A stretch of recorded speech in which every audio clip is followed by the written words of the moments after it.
slow up, no I don't take shit. I got no love for the fakeness. If you wanna play tough and wanna hate this, I'll always show up. I don't ever slow up, no I don't take shit. I got no love for the fakeness. If you wanna play tough and wanna hate this, I'll always show up and make a statement. I don't ever slow up, no I don't take shit. I got no love for the knock you into the mud. You know that feeling when the ground just vanishes from under you and suddenly you're somewhere you never ever planned on being? And now for the big one. The one that's a little harder to ask. Just take a breath, be honest with yourself. Are you still there? Hey, before we go any deeper, let's get one thing straight. This is not about judgment, it's not about blame. This is just a space to be honest. Because the falling part, that's not really the issue. It's the quiet that comes after that gets us. So, let's start right there. With the story we tell ourselves when we're on the ground. Is falling a failure? Because what you decide in that moment, well, it changes everything. So often, we see the fall as the final verdict, proof that you failed. But what if we just flip the script? What if falling wasn't proof that you failed, but proof that you were actually trying? Evidence that you were in the game, you were moving, you were taking a risk. I mean, think about it, right? The only way to guarantee you never ever stumble is to never take a single step. Falling is a consequence of motion. It's a sign of effort. It's not a sign of weakness. It's a sign that you're alive. But our brains, they don't always cooperate, do they? That story that starts playing on a loop in our heads, it usually sounds a little something like this. That harsh voice of hindsight. And then it gets personal. It stops being about what you did and starts being about who you are. The story twists into this belief that the fall happened because something is just wrong with you. But hang on a second. If your best friend or your kid or someone you loved fell down, would you ever in a million years talk to them that way? Of course not. So why on earth is it okay to say it to yourself? And that question leads us right to the heart of why we get stuck. It's not actually the mud that holds us down. It's the crushing weight of shame. Let's unpack why that feeling is so incredibly heavy. This might be the single most important difference to understand. A mistake is about behavior. It says, I did something wrong. But shame is about identity. It says, I am something wrong. And when you believe that, getting up feels almost impossible. Let's challenge that feeling for a second, though. If our worst moments really defined us forever, then how do you explain, well, all of human history? The world is absolutely full of stories of people changing, recovering, and starting over. The evidence is everywhere. Your identity is not carved in stone. It's not permanent. It's a living, breathing thing. The only voice telling you that you're stuck for good, that's the voice of fear. Fear loves to make us think that right now is forever. Okay, this is the pivot point. Let's talk about choice. And it is so important that we understand this. Choice is not the same thing as blame. Not at all. Let's be crystal clear about what is not your fault. You didn't choose the trauma. You didn't choose the loss. You didn't choose the storm that knocked you off your feet. Those things happened to you. But, and this is where all your power is hiding, you still always get to choose your response. They can't take that away from you, ever. That choice is yours and yours alone. And look, this doesn't have to be some huge life-altering move. Change rarely works that way. It's about small, honest steps. So the question isn't, how do I fix everything at once? It's just, what is one tiny thing I can do just for today? So what does getting up even look like in the real world? It's not a movie scene with a training montage. It's usually quiet. It's messy.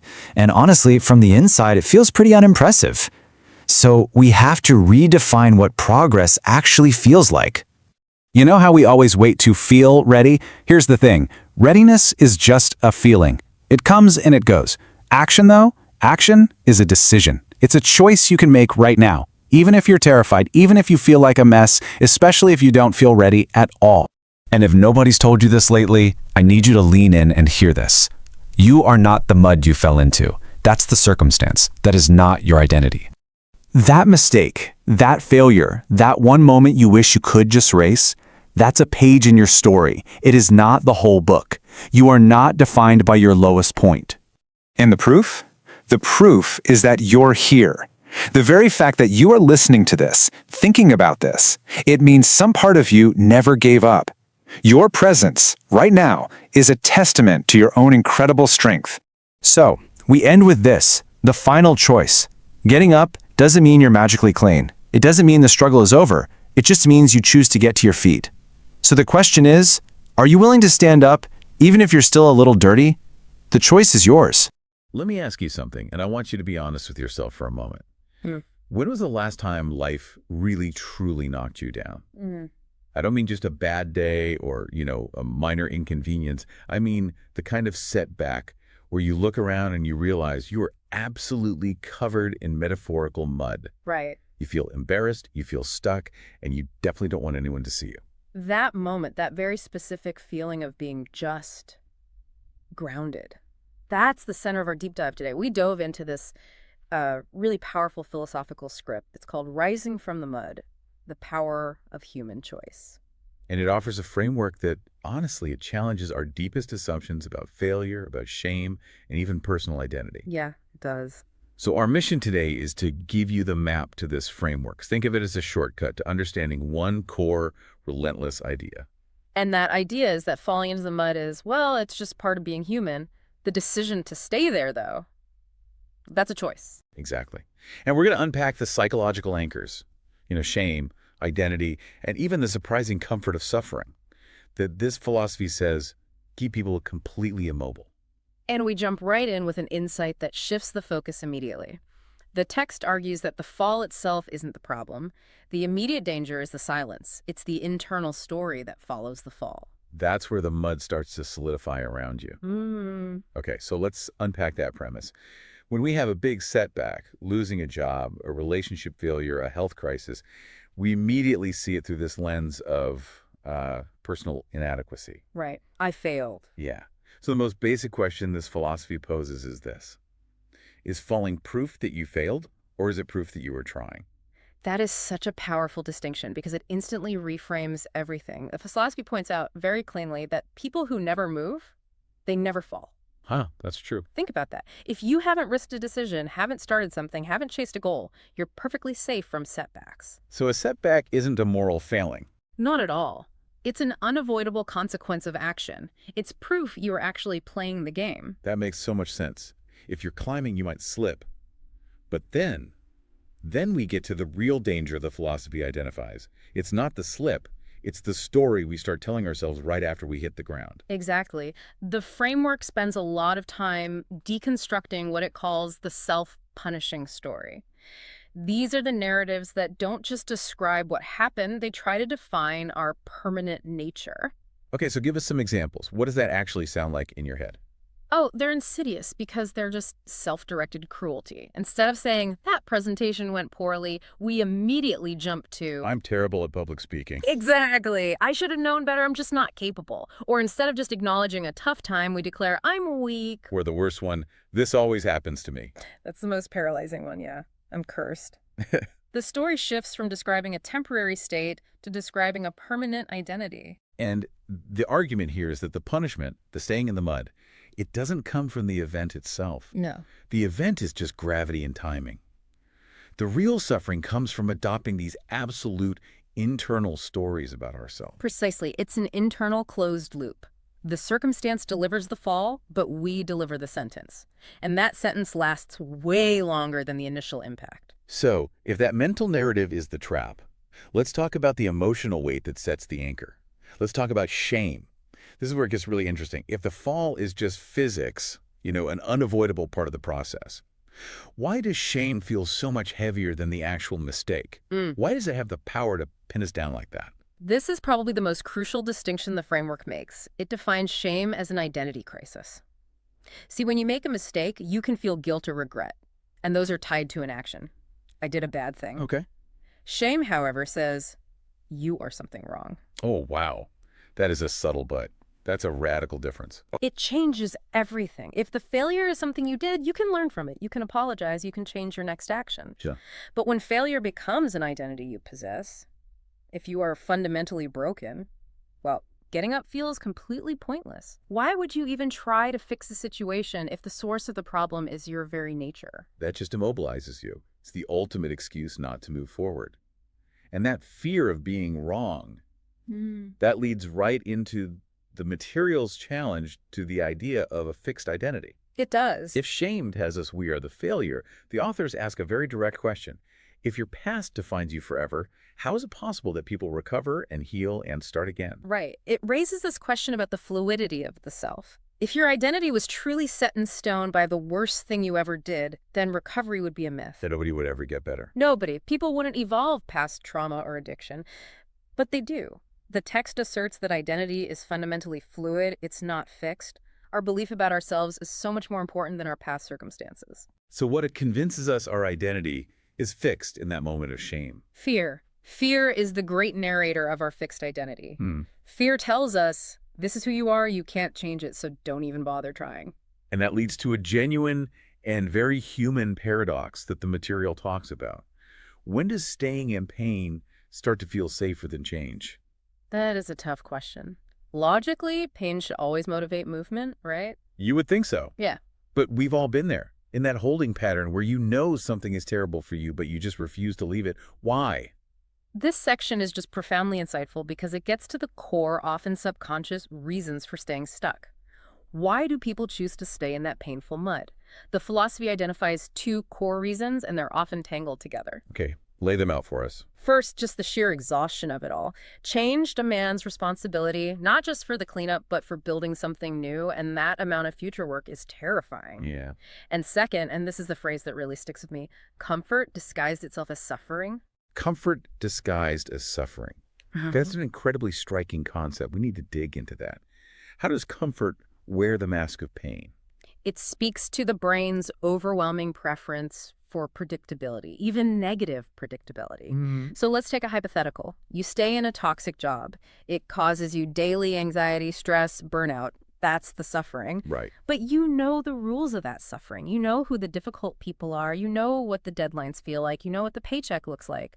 That familiarity, that predictability is registered by your brain as a strange kind of safety. Because the unknown quitting, the job search, the risk of failure somewhere new is perceived as way more dangerous than the misery you already know. The devil you know, exactly. Right. The source material observes that staying in that mud, in that painful but familiar pattern, it feels safe to the primal parts of our brain, even if that familiar state is actively destroying your peace or your health.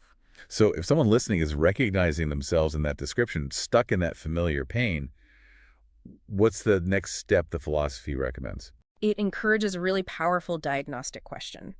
You have to shift your focus from why did I fall, which is the past, to what is this inaction costing me? Right here, right now. Yes. And be specific. Is it costing you your daily peace? Your relationship with your kids? Is it compromising your long-term health? Is it stealing energy from your future self? That reframes the stakes. It goes from an emotional comfort issue to a tangible ongoing loss. Yeah. And the longer you sit there, the higher the price climbs. It's a necessary reframing. It moves the dialogue from just accepting the fall to the practical necessity of getting up. And that clarity, that moment of seeing the true cost, it often generates this huge feeling of blame. I'm choosing this. It's all my fault. And the sources are very careful here, and we need to clarify this for them. Choice is not the same as blame. This is so essential because otherwise you just dive right back into that self-punishing story. The philosophy is incredibly empathetic on this point. You did not choose the trauma. You didn't choose the loss. You didn't choose the storm that knocked you down. These things happen to us. They're external forces. Yes. But the material emphasizes that regardless of who or what delivered the initial blow, regardless of who is to blame for the pain, you still retain the power to choose your response to it. So it removes the burden of responsibility for the cause. Yeah. You didn't choose to get sick, but it restores the power of responsibility for the direction of your healing. It puts the control back in your hands without pointing a finger at the past. Right. Precisely. It's the ultimate turning point, shifting from why you fell to how you stand. And that moves us right into the practical application. Yeah. For someone who feels overwhelmed by the huge cleanup job ahead of them, the philosophy offers a very simple, very practical starting point. Yeah, very small starting point. Yeah, it's breaking down that overwhelming future into the manageable present by just asking, what is one thing I could do differently today? And the qualifier on that is everything. Not perfectly, Yeah. not forever, not even better, just differently. If the old pattern was silence, maybe the one thing today is speaking one honest sentence to one person. If the old pattern was avoidance, maybe it's opening that one email you've been dreading. So the philosophy asserts that healing doesn't start with these grand, sweeping promises, I'll be a new person next week. Yeah.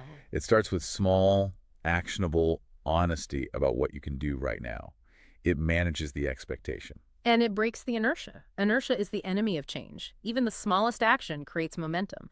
It offers immediate, tangible evidence to your brain that the fixed narrative of failure is wrong. You are, in fact, capable of change. I think managing expectations is so key here, especially when we get to the final segment of the material, which is about the reality of rising.